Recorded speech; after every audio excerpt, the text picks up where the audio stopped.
नमस्कार, स्वागत है आपका। मैं हूं आपके साथ साक्षी जादौन। ईरान इस वक्त सबसे बड़े आंतरिक विस्फोट के मुहाने पर खड़ा है। तेहरान और इस्फहान से उठी जेंजी की बगावत अब खुली जंग में बदलती दिखाई दे रही है। खामेनेई की सत्ता को न केवल अंदर से बल्कि बाहर से भी सीधी चुनौती दी जा रही है। इस तरह ईरान में नेतन्याहू के बाद ट्रंप की जबरदस्त एंट्री हो गई है। पहले ट्रंप ने जेंजी के हौसले की जमकर तारीफ की और अब साफ को साफ कर दिया है कि अगर जेंजी को छुआ तो छोड़ेंगे नहीं। ऐसे में सवाल बड़ा है कि मादुरो के बाद अब क्या खामेनेई का नंबर है। और क्योंकि देखिए, ईरान में जेंजी का गुस्सा अब सड़कों पर फूट चुका है। तेहरान की गलियों से लेकर कुम के धार्मिक केंद्रों तक प्रदर्शन फैल चुका है। इस्फहान में सरकारी इमारतों के पास झड़पों की खबरें हैं। प्रदर्शनकारी सीधे सुप्रीम लीडर खामेनेई के खिलाफ नारे लगा रहे हैं। सोशल मीडिया पर वायरल वीडियोस में हथियारबंद बागी दिख रहे हैं। कई इलाकों में पुलिस और रिवॉल्यूशनरी गार्ड्स पीछे हटते नजर आए हैं। जेंजी प्रदर्शनकारी अब सिर्फ नारे नहीं बल्कि रणनीति के साथ आगे बढ़ रहे हैं। इंटरनेट बंदी के बावजूद विरोध यहां पर जारी है। सरकारी दमन के खिलाफ युवाओं में गुस्सा चरम पर है। महिलाएं इस आंदोलन की अगली पंक्ति में है। विश्व समुदाय हालात पर नजर बनाए हुए है। ईरान के भीतर सत्ता का डर भी साफ दिखाई दे रहा है।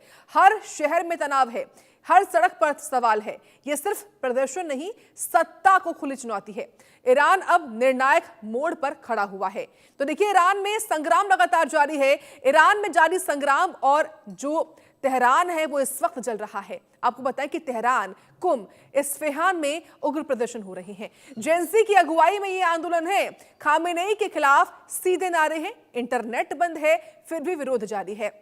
सुरक्षा बलों से झड़प हुई है। कई शहरों में इस वक्त कर्फ्यू जैसे हालात बने हुए हैं। इसी बीच ईरान में इस रूस की एंट्री ने सियासी भूचाल ला दिया है। 5 रूसी फाइटर जेट ईरान पहुंचे हैं। खामेनेई को आधुनिक हथियार सौंपे जाने की भी खबर है।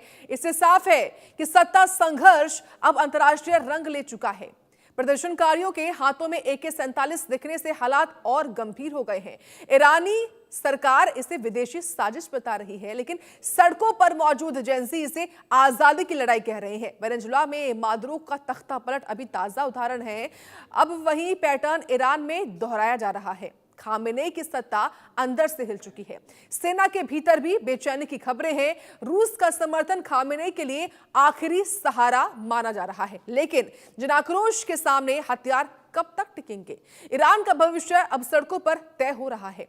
यह आंदोलन अब रुकने वाला नहीं दिखता है। कुल मिलाकर तेहरान की सड़कों से उठी जेंजी की बगावत अब ईरान की सत्ता की नींव हिला रही है। रूस की सैन्य मदद और खामेनेई की सख्ती भी इस आग को ठंडा नहीं कर पा रही है। मादुरो के बाद अब दुनिया की नजरें ईरान पर हैं। क्या ये सिर्फ विरोध या सत्ता परिवर्तन की शुरुआत है?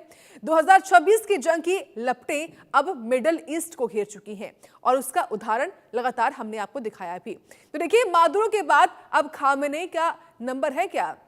तो देखिए, जेंजी की आग में लगातार ईरान जो है वो जल रहा है। इस वक्त किस तरीके से ईरान में जो हालात बने हुए हैं उस पर तमाम तरह के जो सवाल हैं वो खड़े होते हैं और इसी को लेकर आज खास चर्चा अभी हम करेंगे। किस तरीके से अलग अलग जो शहर हैं, तेहरान, कुम, इस्फहान, इस वक्त जलते हुए नजर आ रहे हैं।